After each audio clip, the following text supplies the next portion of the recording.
Hi everyone and welcome to today's video, which is being recorded using the front-facing camera just down here in the corner of the smartphone of the Google Nexus 5. Now the reason I'm doing this is a viewer requested it and I think it's a great idea. I've done it before with other devices when you've asked me to actually show you how a camera or a smartphone actually performs. Sometimes I incorporate that into my daily videos. Now I must quickly explain that this might be a lower quality than you've come to expect, and that is because I'm using the front-facing camera at the moment, which only records in 720p, and I output all of my videos at 1080p, so I'm having to upscale this introduction section to full resolution, so it might just look a little bit sort of soft, probably not out of focus, but just not great quality. So now I'm going to switch over to the rear-facing camera. So now what you're seeing is the rear-facing camera, which thankfully captures in 1080p resolution, so it should be a lot better quality. Now, my day is going to be doing some recording, also some editing, and I'm catching up on the news that's coming out of NAB 2014, where all of the new cameras are actually released and details are launched. And the video I watched this morning was actually about a new camera that's been released from Blackmagic Design. Actually, they've actually released a couple of new cameras. One of them's a broadcast camera, so it doesn't have any recording capability unless you add on an external recording box.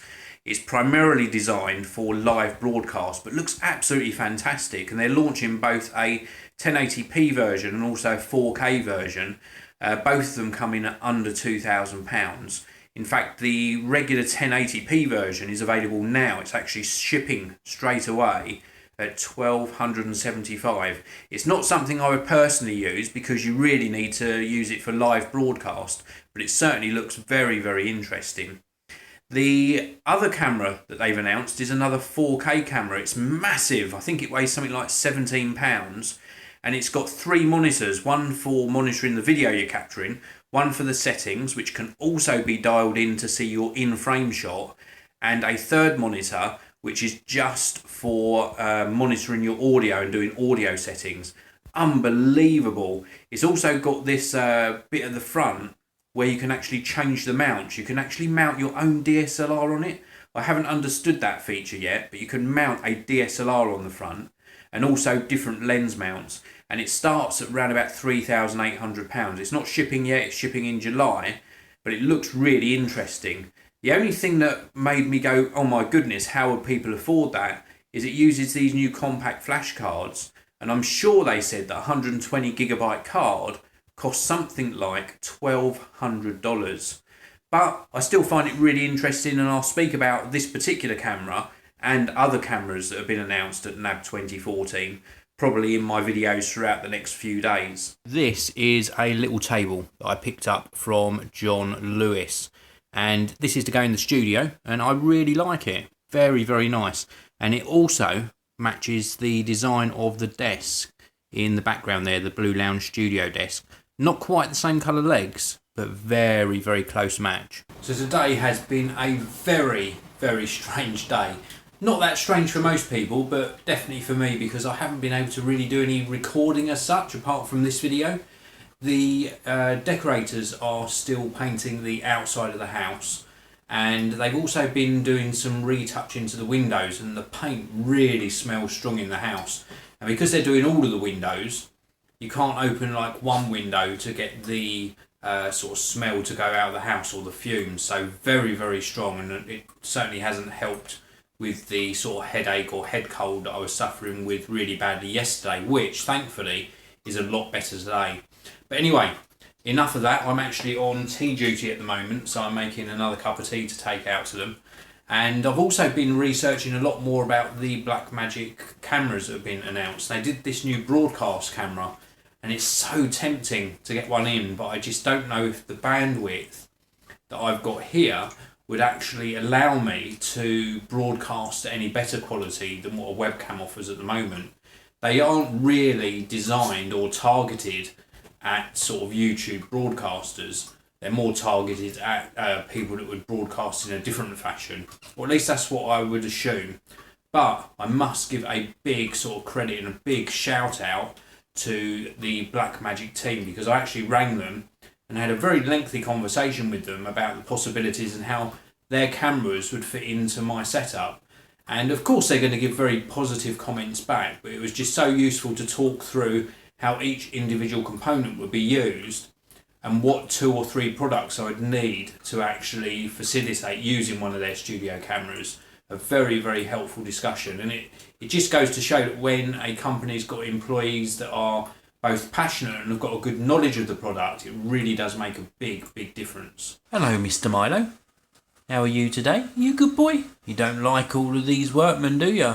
So it's now just coming up to 8 PM. I've managed to get all the work done that I'd planned to do today, but still got this sort of muzzy sort of feeling. So I'm just sort of sitting here relaxing and watching some videos, catching up on some YouTube videos.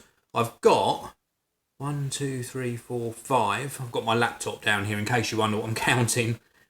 6, 7, 8, 9, 10, 11, 12, 13, 14, 15, 16, 17, 18 videos. 18 videos in my watch later list.